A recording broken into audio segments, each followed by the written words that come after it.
Bismillahirrahmanirrahim.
yaksa kula rupa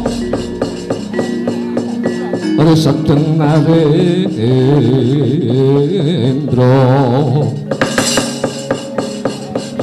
yaksa lelaku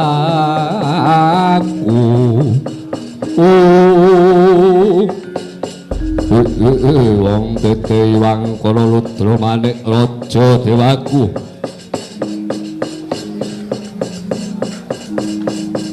kagiat rasing malah kula ngger keparengane bali kula pun kala ndaru patih kala ndaru iki lan kabeh wae mawantu-wantu pengendikane Sang Hyang Jagat Girinata kalamunta dina iki kayangan Suralaya bakal nurunake nugraha dina iki Tunggul Malaya ya kuwi disuwun paring sabiyantu ya kuwi ating Ngastina Prabu Duryudana kene ndherekake putra Ngastina si Lesmana Mandra Kumara bakal nggayuh wahyu Cakraningrat mula kang saka kuwi ketapna Prawadyabala giringen menyang alas Minangsraya ya kuwi melu mombyong lan reksa lah dalah mekaten iya menawi tela mekaten kepareng bidal benjang menapa budal dina iki budal dina iki menawi tela mekaten sedika ngestakaken dawuh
rahan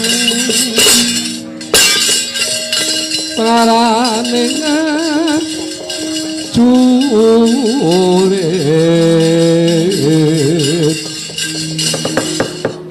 kang maguru gongso tetekadya butula wong panjriting turangga esti para kata ingkang dwaja lelayu sepet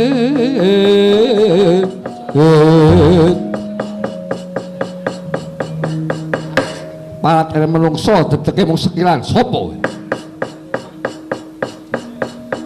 Satriya swara bumi aden Arya Setyaki kowe sapa kowe takon marang aku Kakasete Prabu Dewasani saka Tunggul Malaya apa kowe delangap-delangap jenengku Patihku Mahanangga ketenalangan ya kuwi tekan oleh ngalas Minang Sraya kene iki papan bakal tumurune Wahyu Cakrane Rat oleh becek kuwi bali yo delangap-delangap paton ngucap ngambah papan alas Minang Sraya sapa wae kena nganggo iblis lak ngipi lara Gijah Pati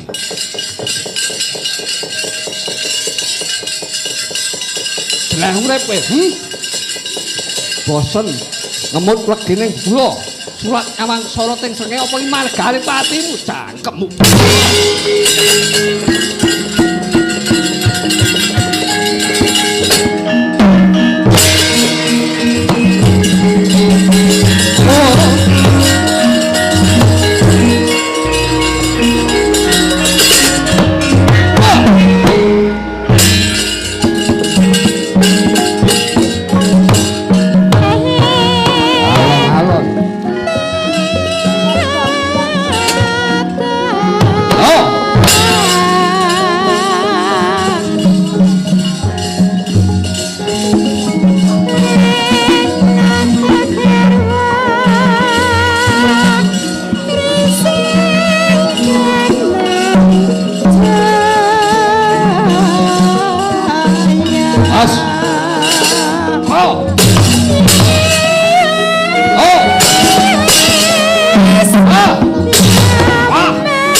Lur.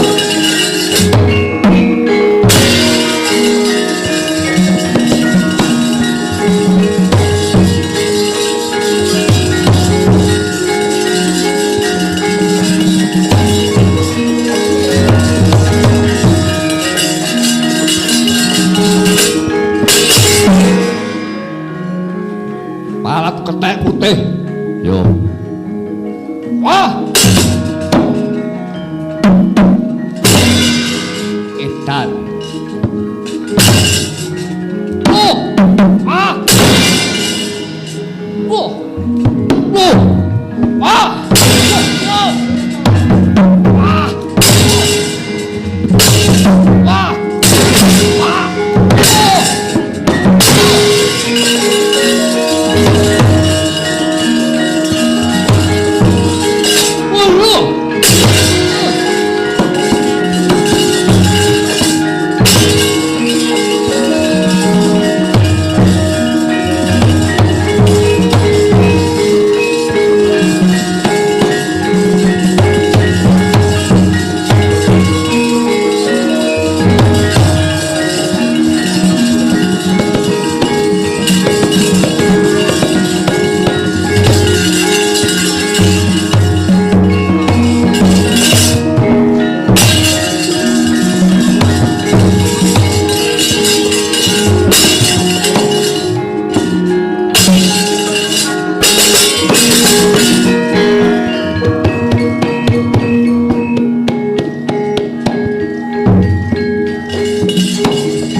sang samar pamoring sukma sinupmaya wirahya ing asepe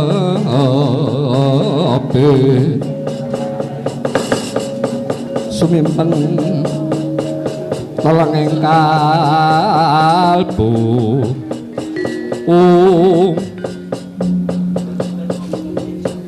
ucap kata itu kaya mangkono wala minang sraya alas gung liwang liwung weksa godhom yang mandira tepung maru gunung pepuletan tan sumambung yo katempu ing angin pating gerot pating jetot suarane duk nalika semana ana satriya ingkang lagi tarak brata mati raga sang narpa jendra Ndrawati satriya parang Garuda ingkang kekasih Raden Samba nenuwun marang purbaning kawasa kawis tingal lamun to sedakep saluku tunggal ya kuwi nutupi babahan Hawa Sanga ngenengaken Pancandriya Panca lima ndriya pengangen-angen amberat hawa nafsu ya kuwi patang perkara kang sinidikara nenuwun marang purbaning kawasa kaiden apa kang dadi panyuwune ya kuwi ana cahya ing dirgantara panjayah daru tetarungan lah punika ta wujuding wahyu cakraning ya wadahing ratu miwah wijining ratu ingkang upaya papan padulungan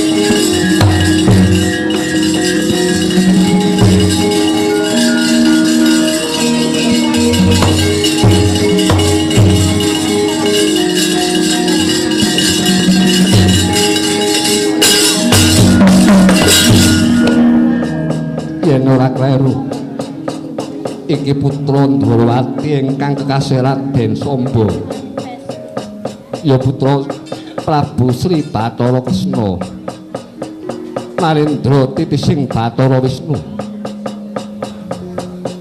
apa baya prayoga iki sing dadi papan dulungku ya yen pancen mangkono bakal tak coba sawetara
kapuleting naga Raden Samba.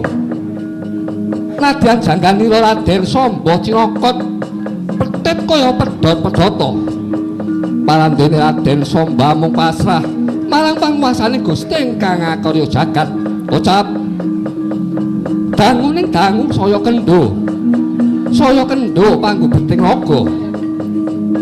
Eling-eling naga panjenmune wahyu cakraningrat ya wulan drema ingkang nodi Raden Samba ical wujuding naga wujuding cahya manunggal anggane Raden Samba yaiku sejatine wahyu cakraningrat.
Mongko basa kepropyong mung kali betone. Titahu lengger Samba. Aja kaget ulun ingkang prapta. Pukulun salam paduka pukulun Sang Hyang Narada. Ngaturaken sumengkemeng pangabekti kula mugi kunjuk pukulun. Iya. Banget panarima ulun. Kita ngaturke pangabekti ora liwat Pudyastite kang ulun dage tanpa lono. Kapundhian gadados simat paripun. Kejawi saking menika pukulun. Dene paduka pukulun mlebeki dumateng jasad kula. Ingkang kala semanten kula menika karidu wujuding naga ingkang agengipun sak bangka tengetas. Nanging kula boten rumaos mrewasa kaliyan naga kala wau tetela. Naga ical keparenga paduka pukulun paring dawuh. Nah, Samba andadekno sumurupna sejatine naga iku mau dudu naga lumrah. Nanging pancen kuwi tumurune kanugrahan tegese nugraha ingkang dikeparengake titah ya kuwi lan diparingake wujude bisa maneka warna lan pacoban ku beda ya kuwi uga pangune sira kuat nampani coban lawan godane iki mau naga kang wujuding dadi cahya manunggal marang anggamu Nger Samba. Jeneng kita wis antuk kanugrahan ya kuwi wahyu cakraningrat. Makaten pukulun. Iya, Nger.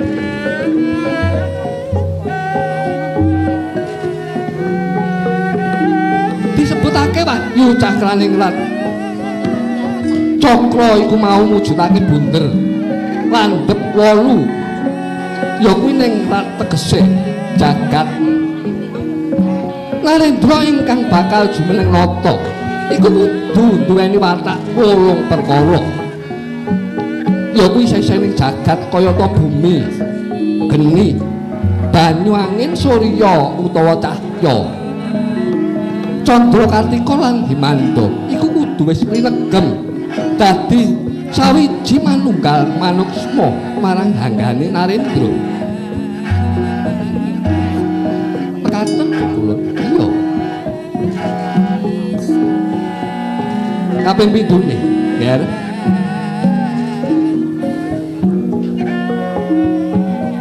Sawise jeneng kita antuk nugraha wahyu Cakraningrat. Wahyuning ratu dina iki ulun kineng matedhake nugraha ingkang kasekten ingkang sinebut Raja Kalacakra. Minangka kantine wahyu Cakraningrat mau. Mekaten ulun. Iya. Wis ngene. Ulungno epek-epekmu kanan kene bakal tak paringi Raja Kalacakra.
Padhalan kira becik besok amendemo baris kang prayitna. Oh samba wonten timbalan tengah dawuh pukulun sumurupa Nger.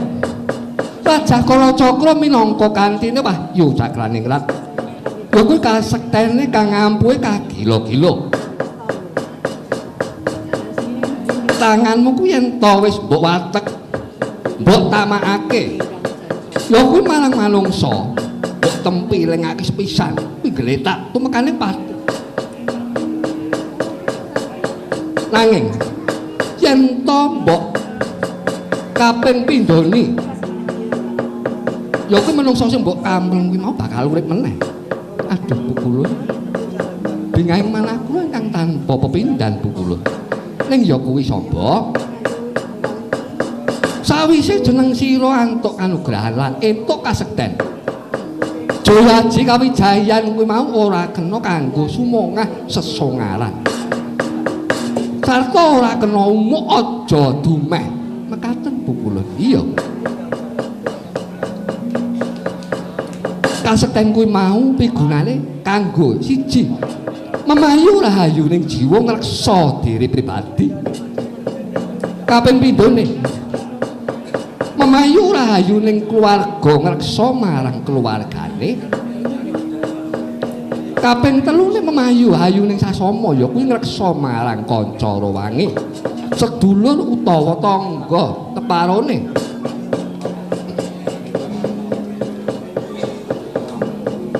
Kaping pungkasane memayu rahayuning bawana tegese kanggo nentremke jagat raya. Sapa sing butuhake ya kuwi sing kena denarani satriya utama. Kuwi satriya sing wis piguna kanggo negara liya, ora ngomongake awake dhewe. Ora mung negarane dhewe ning piguna tumrape wong liya. Ngerti sing tak karepe? Inggih mangertos pukulun. Bagus. Wahyu Cakraningrat kuwi ana syarat, ana sirikane. Syaratipun menapa pukulun? Sepisan. Kowe kudu duweni ati sabar narima. Kowe aja nenandur memungsuhan, kowe nandura katresnan. Ya kuwi marang sagung dumadi gedhekno rasa tresna, rasa welas lan asih. ora tresna antarane kakung putri, ora tresnane priya lan wanita. Ning tresnane wong urip bebrayan, ya kuwi ning alam donya. Kowe nggawa mata batin. Ya kuwi ati sing bisa micara, mripat sing bisa micara. Ya kuwi mripat ora mung nyawang tok. Kuping sing bisa micara, ora mung ngrungokake tok. Yen to mripat kuwi weruh, kuping kuwi ngrungokake tembunge wis metu lan atine krasa ana wong kaya ngono. Kae wajib tak tulungi. Aku kudu tumandang. Ora usah dadak diperintah, kowe kudu tanggap lan ngerti. Inggih Bu Kulon. Kuat ora kowe sombong? Inggih, pangestunipun kula suwun kiyat Bu Kulon. Bagus, sombong. Mung kalis pisan iki, ya kuwi tembungku marang kowe. Yen pancen kowe kuat godane, bakal gedhe kanugrahane. Yen to kowe ora kuat godane, bakal cepak bilaene.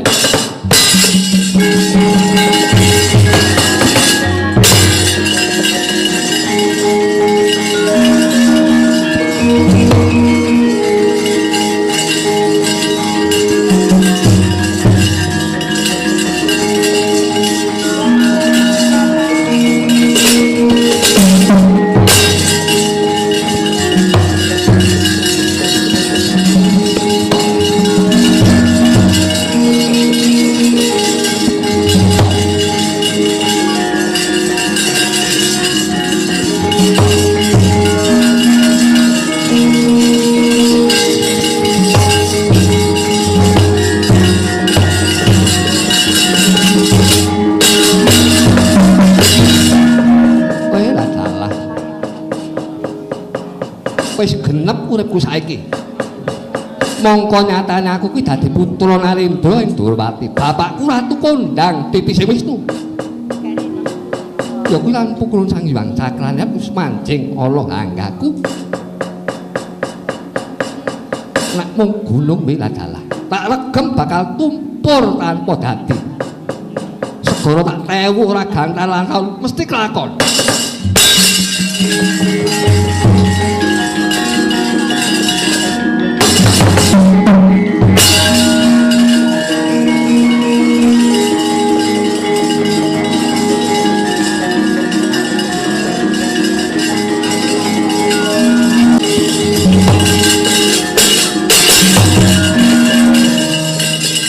Keparat Wahyu Cakraning tak jaluk Wiladalah iki coba tak cobane.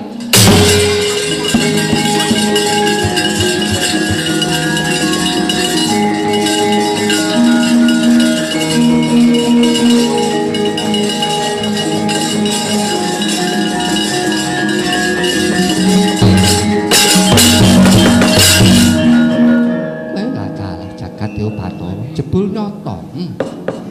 Aku saiki sekti Mandraguna ya bakal tak uripi kowe.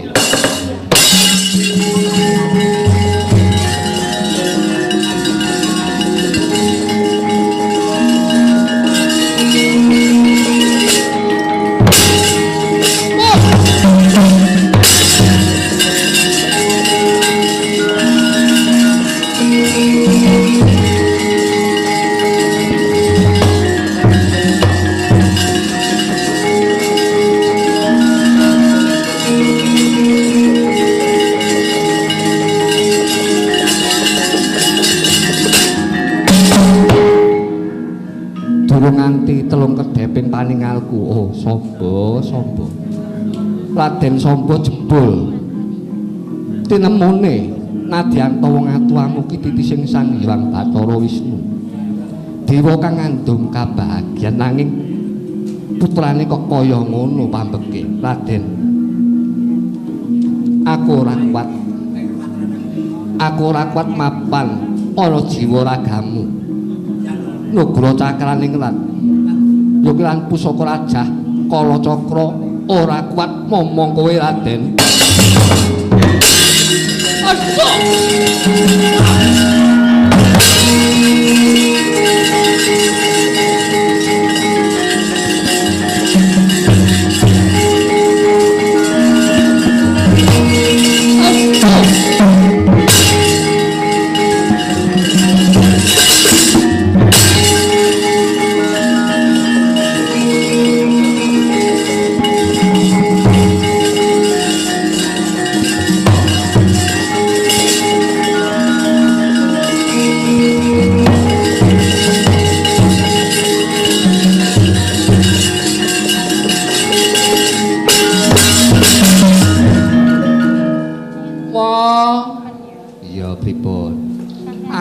Aja mbok tinggal ya, wo. Tenang.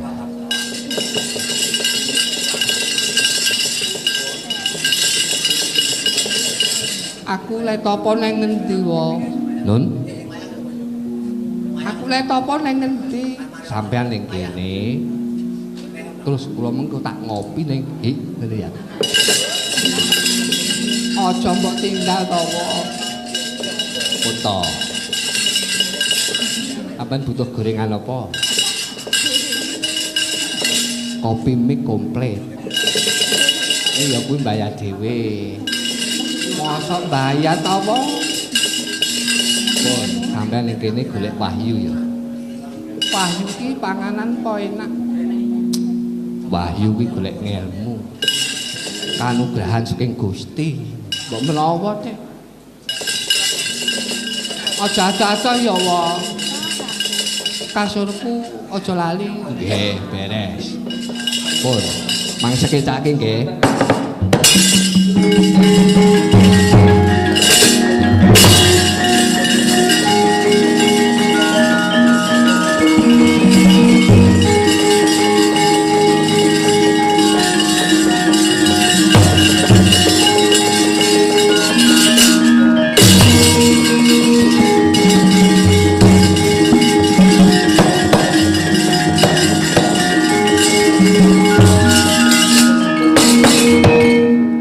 Waspadake kaya putra Ngastina. Ya kuwi Lesmana Mandra Kumara. Ya. Bakal tak teter luwih dhisik sepira katiyasane.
Punapata mirah ingsun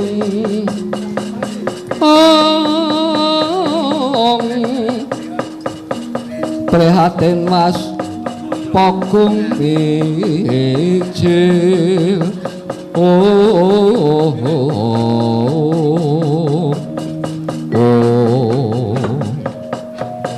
ayolah salah cakraning rat oncat sangka anggaku ya aku ora bakal ngalimake bakal tak tututi nang endi paranmu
Purwa sejati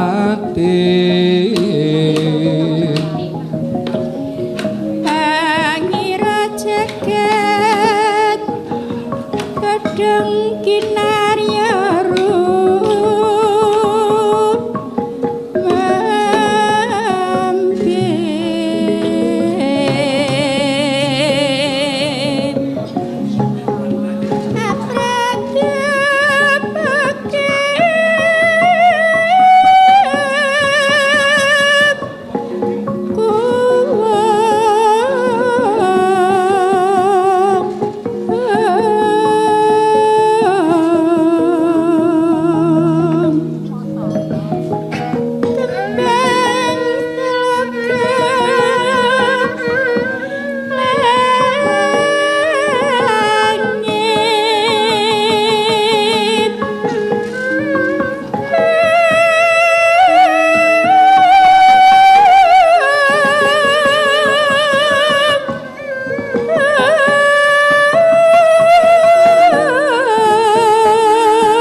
Wapi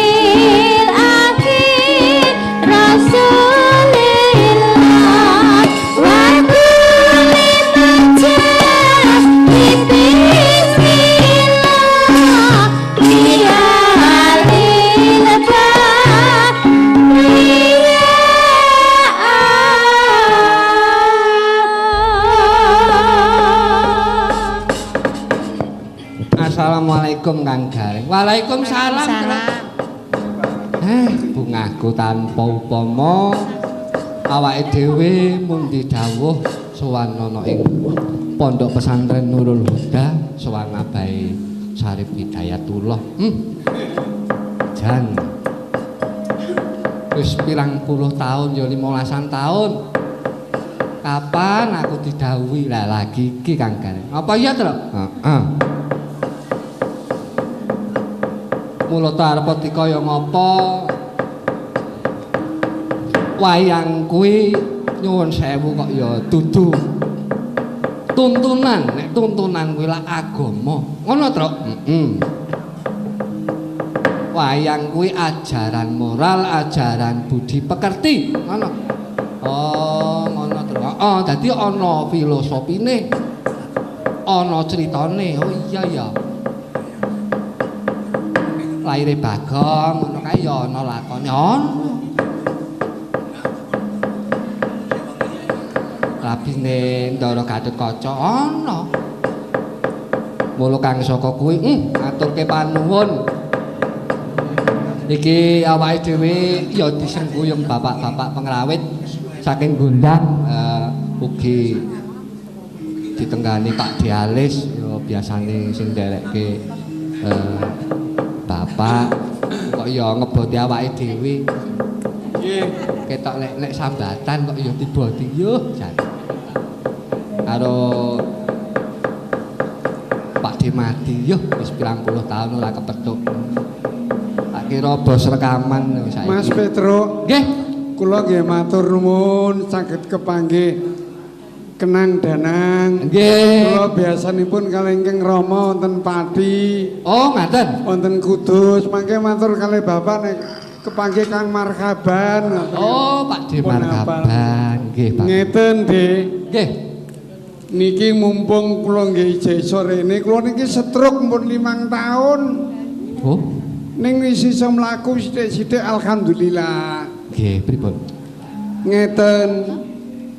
Tak pikir-pikir upamane kok Indonesia ki ana pondok pesantren kaya Nurul Huda genep 10 ngono ae wis aman nganti saaman-amane. Saestu. Sebabe sembarang apa enak kene kumpul menyatu partai apa ae apik kabeh. Nggih. Lah aku luru ngene iki liyane kene ya ora ana ki piye? Tur malihe kula kanca-kanca Kudus nek do ngilokno aku ngene lho. Kowe kok wis jaman kae nganti iki harine durung ana masjid iki nganti saiki kok jendok kono iki luru liyane kono ndak ana. Ora ana aku ya ngomong ngono. Lah nggih Pak D. Jan. Wong bar pengajian resik ora ana laran sing ana ya mbek Nurul Huda kok liyane kuwi ya semrawut ki piye? Nyatane ngono. Nggih. Mulane panci sohipun. Mulane iso jenengan ngomong nek wayang iso dadi tontonan ya tuntunan ki bener. Nggih. Wong jenenge wae wayang. Ngaten. Wayang saka tembung wajib sembayang. Ngaten. Mulane wayang kuwi gebre pojoke papat. Ngaten. Kuwi ngelingno awake dhewe. Nggih. Wong urip iki kudu ngerti kiblat papat. Wong ku nek ora roh lor kidul wetan kulon berarti wong bingung. Lah nggih to. Lah nek dadi wong bingung kang kacau rak ngoten Dik. Ah nggih pun ndang gage lemresake ning RSJ niku. Ngaten. Ya lah nggih. dalang sing tau mijeti aku ki mbek Pak D mantep tok. Kula niku dipijeti main no alun-alun, kene tak pijeti ban delalah aku terus iso asale dak iso mlaku nggo kursi roda. Saiki iso mlaku kan mang jenengan matur kalih Bapak ora kan ngono nggih. Panci nggih setunggal minggu kepengker pun dawuh Abah tindak dalem Karang Pandang. Bapak mau. Lah semono uga, Dik. Nggih. Lah terus Adik-adik. Bapak nggih nembe wonten acara nggih menika ngruwat ngene adikipun kagungan kersa dados dalu menika Bapak ngasta teng Jatimalang. Nggih. Ten. Kali Menika ngaten Pak D Marhaban. Sing do nyalon, sing do melekan nok kene, tak dongakake muga-muga bisa kaleksanan dadi wakil rakyat sing migunani tumrap bangsa Amin. lan negara. Aja kaya sing kelakon ndek ingi. Wong ketoke panutan tentene malah dicakup KPK. Lah mila. Ya ngono kuwi aja nganti awake dhewe saged kanggo wacana. Ya aku ora kok ngelek-elek ora ning ya jane ora pantes.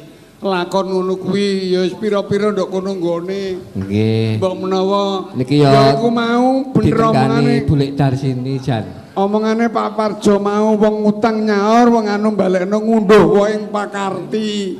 Lah mulane saka kuwi Mas Danang tak dongake besok isuk ngungkuli Bapak. Amin. Ngaten mawon. Bakenipun ngaten Pak D kok sakparingipun Gusti wong saged nerusaken sejarah. Ngaten wong ajeng kados pundi menika wong uyuh dalang, uyuh wong seni.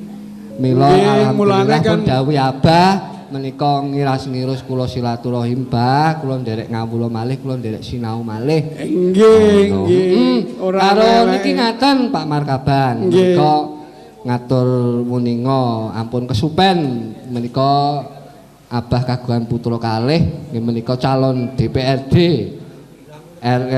Jawa Tengah menika dapil pemilihan 6 saking Partai Demokrat nomor urut 9 menika Gus Surajaga. Nggih tak dongano kok malah jajak aku ning Semarang. Terus kok nggih adikipun menika Kang Mas kula Mas Bombong nggih menika Mas Lukito calon DPRD Kabupaten Sragen ingkang kaping kalih periode nggih Mas nggih. Nah, mbok niki kula direncangi minggah panggungan pupung mboten ketang sekedhik sak kelimah paling ular-ular Mas pupung menika. Monggo Pak. Aku tak nembang pitutur ya nang ya. Enggak, monggo. Tembang maca pat kene. Ditumpek dale Pak D. Ya tak kompliti. Lamun dika pengen urip yekti Pak D pengrawit ya ben larang. Ben ngunjuk-ngunjuk kopi sih. Ayo. Mring sepadha-padha mesti becik ing tembene.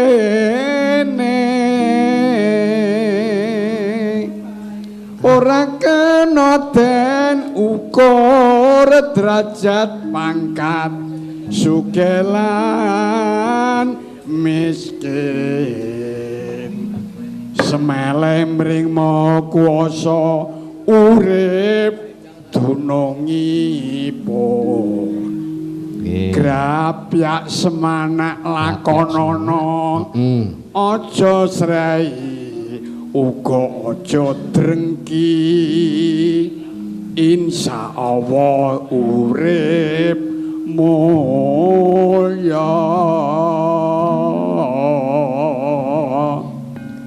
Terus ke napa Pak D niki? Terus ke apa? Ya tembange to ya. Ya wis iku mau dandang gula. Dandang gula bablaske tembang napa? Diteruske tembang apa? Anggen. Iya iya. Ayo saiki tak tembangne. Ora jula-juli. Ning pinggiring pengawan. Lha mancing iki tak jae.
kaya ngopo manungsa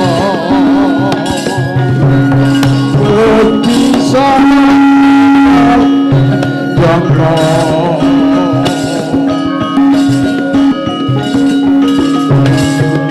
Gusti kang paring iki lan Tosa Dharma Lambani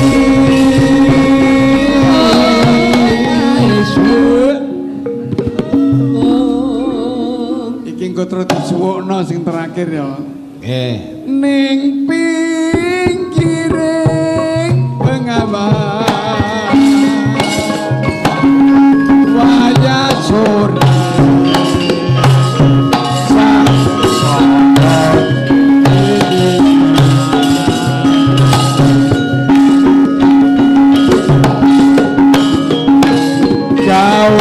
kawan-kawan semundang ayu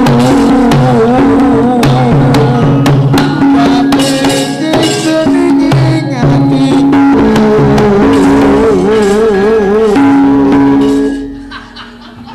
Apik iki mau wah jan ora pengendali. apa-apa ora apa-apa Iya. sing nonton karo sithik kok ora apa-apa Panci kula wau didhawuhi apa? Kowe mayang urutan nomor mboten kula tak kentun mawon. Ora kita ngejak lek-lekan kadang-kadang santri. Aku mau sowan ana ing pondok ki sing tak jujuk ki ora bae didhawuhi iki lho. Kanca-kanca santri bocah-bocah lek aku jek kudu guyu pripun? Di adi mau lho wayang iki ki ora tau ono sing wani nyekel mbek dedok sing Nah. kuat Wah, nika nyet ponakan kula wis luar biasa.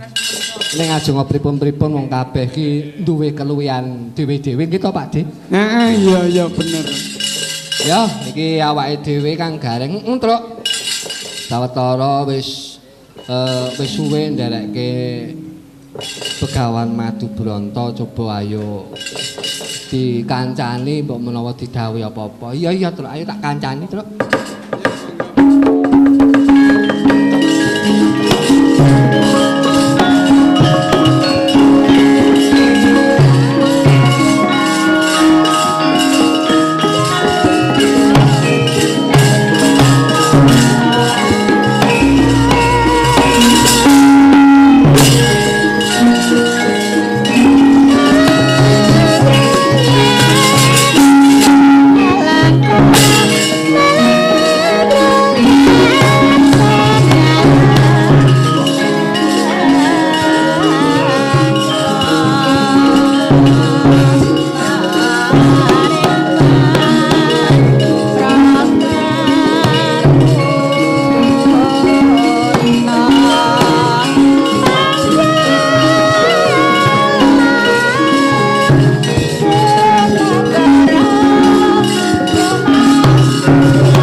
Aja kaget kadula wekasan aku ingkang prapta ya kuwi nyaketi kelawan sira.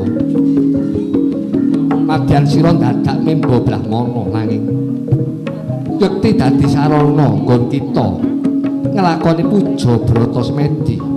Oh nggih. Temen banget nggonmu tarak brata. nganti nyelamakake urip mulukar kasatriyan ngasuk kabrahmanan. Ya kuwi gayuh katentremaning jagat. Kabeh ngelmu wis mbok sok. Ya kuwi marang sapadaning urip lan para cantrik supaya urip kebak ing kerukunan. Matsinamadhan daya dinayan. Luhur temen bebudenmu. Muga-muga ragamu keduga kuat nampa swargaku Madubranta.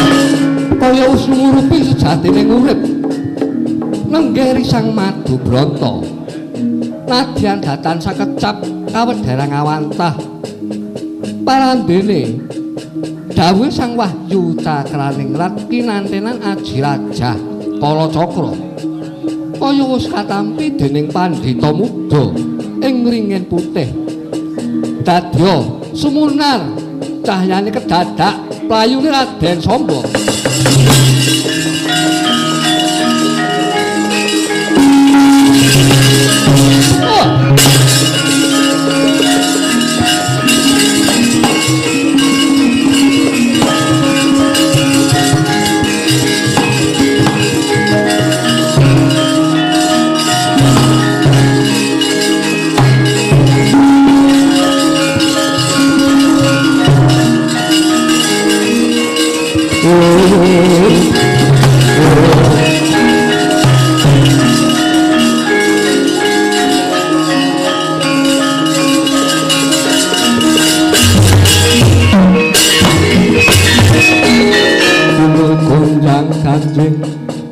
Langit kelap-kelap katon.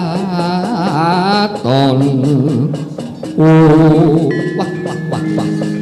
Paling jalalan sukertaning bawana iblis lanang. Wujuking pendhita muda ing pertapan ringin putih. Wah, adalah. Ilange Wahyu Cakraningrat mlebu jroning pertapan. Tak kira mesti mapan ana ing hanggamu. Sang Tapa. Kowe sapa? Wonten satunggaling satriya bagus teka lajeng nguman-uman menawi paduka ndangu kaliyan kula. Nami kula pun Madubranta, Raden. Madubranta? Inggih, paduka sinten? Tepungke. Putra Natandrawati satriya parang Garuda Raden Samba. Ya kusuma kilat maka ben. Kedarang-darang nggonku prapta tepining jurang iki ya kuwi ngupadi kanugrahan sing wis tak tampa nanging ngoncati marang jiwa ragaku Wahyu Cakraningrat oncat saka anggaku mongko tak saung manjing ana anggam ayo tak jaluk kowe aja nyingitake Wahyu Cakraningrat kuwi duweke Samba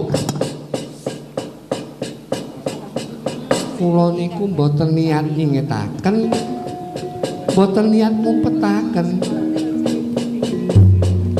nang keparange wahyu piyambak ingkang manjing wonten jiwa raga kula boten saged ngluwari dhateng Wahyu Cakraningrat Raden nyuwun sewu kula boten saged ngrampungi perkawis menika wah keparat kowe kandha yen to ora iso ngrampungi perkara iki yen ngono aku ingkang bakal ngrampungi perkara iki. Monggo paling wadukmu kowe mati Wahyu oncat mesti bali ning awake Samba.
pitulung mangung siring sata Kurawa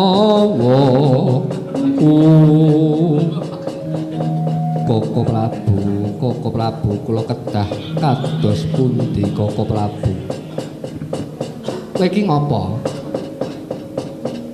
nangis turun dalan jare kon goleki anakmu mongko aku ki ya wis padi lho ya kuwi goleki Abimanyu kok malah kowe talang-talang tangis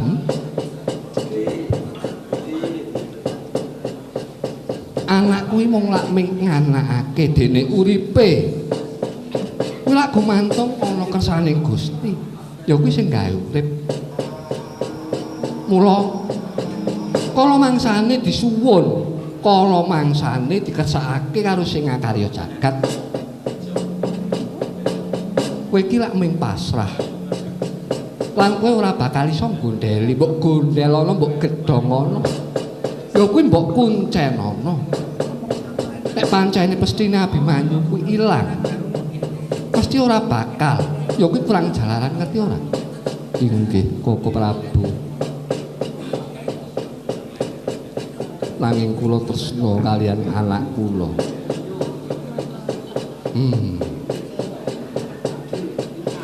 iki ya lagi budidaya wis lelemo sawetara mengko lek ana pituduh saka Gusti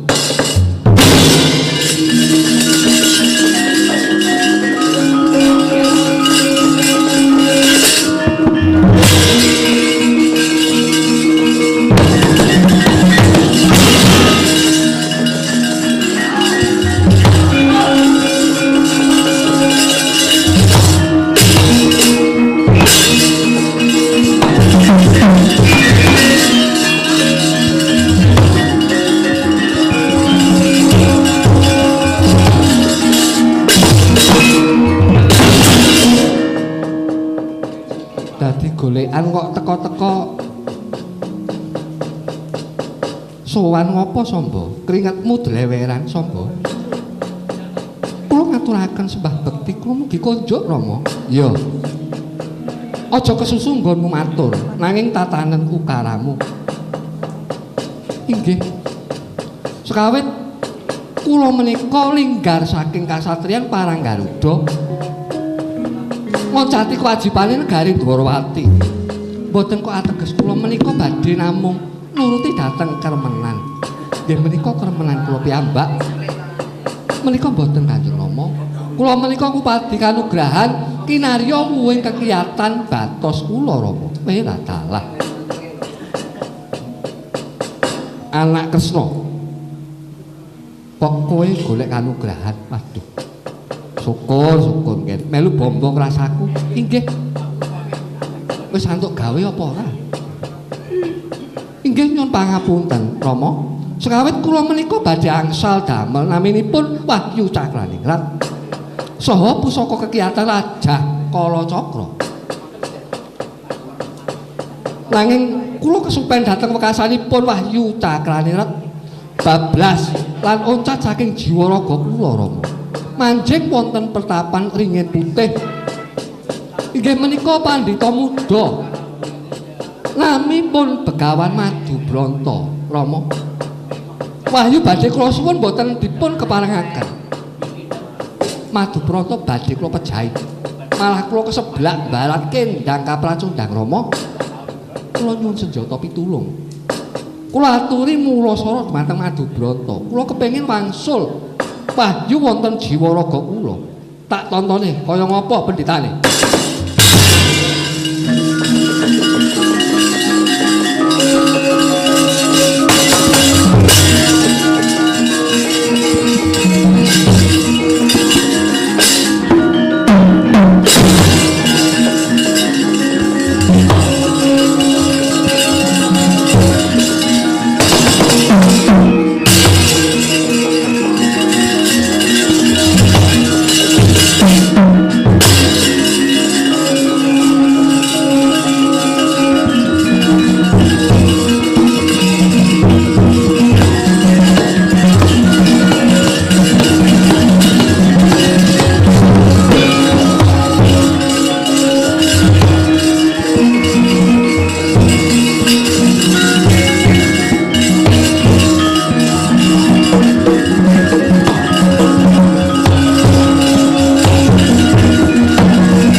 pendhita peparapmu sapa?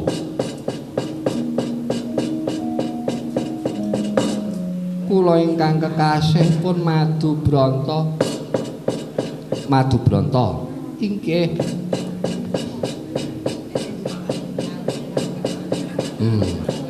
Wong aku ngerti. Sapa sing dadi pendhita aku iki ngerti, aku iso mbedakake. Lan aku iso mbadalake. Madu Branta inggih.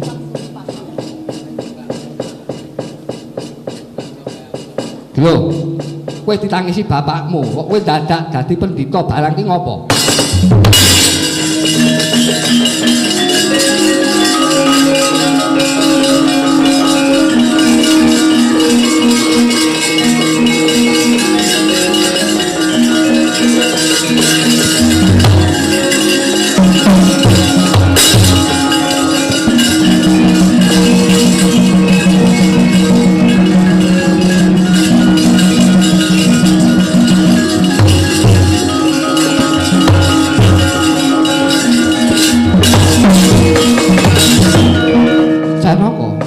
Kasinggihan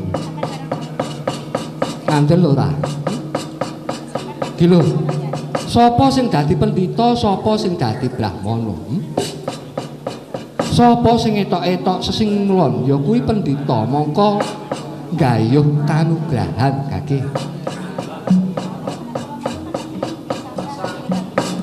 tekane Samba ning kene njaluk wahyu jare mbok seblak barat kula mboten ngayunaken wahyu ketingalipun wahyu jenak mapan wonten jiwa raga kula momong wonten jasad kula oh lah dalem juna wonten timbalan kang adawu anakmu ingkang bakal keduga nurunake wijining ratu ana ing Nusa Jawa wah pun kakang melu bombong yai wis mongko Samba tak urusi aja kuwatir Abimanyu ayo bali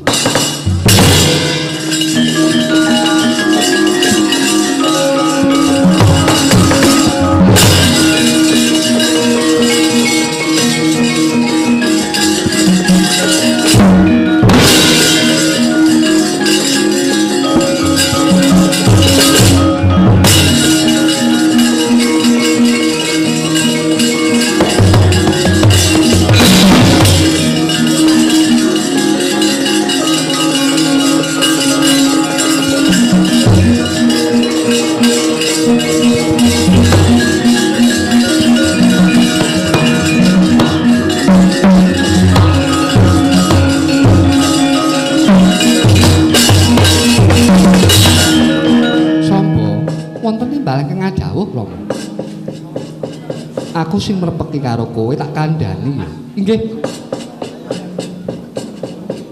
Wahyu tumurun ning jagat kuwi wis pinesti dening Dat kang mulenggat.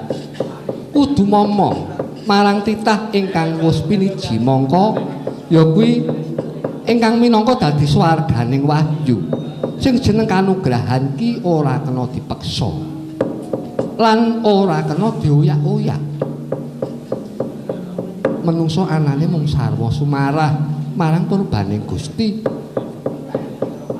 Saiki durung iso nampa wahyu, entenana besok.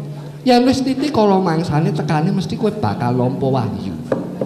Ning ya kuwi siramen nganggo tirtaning kesabaran rasamu, aja mubal babal kalepsonmu. Ya Samba. Aku wong tuamu. Wahyu cakraning lat wis manjing ning awake si Abimanyu. Ya kuwi momong kelawan si Abimanyu pinesti Abimanyu bakal nurunake wijining ratu ana Nusa Jawa.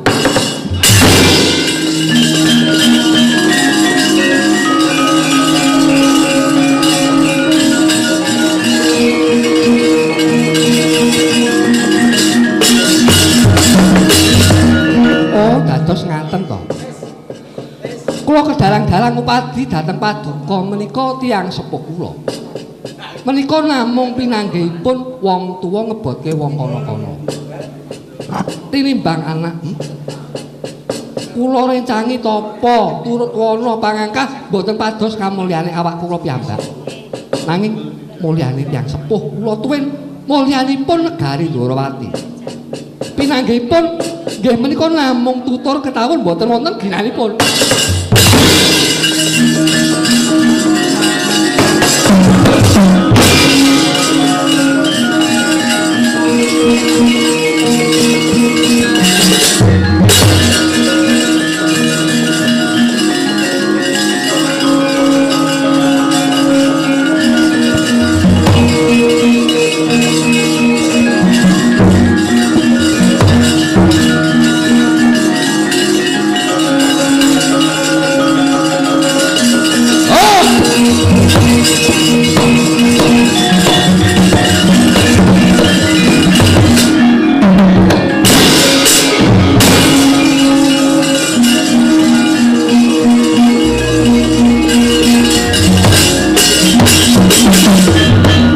Wahyu cakrane ra tak jaluk.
Ndara Werkudara saha Ndara Abimanyu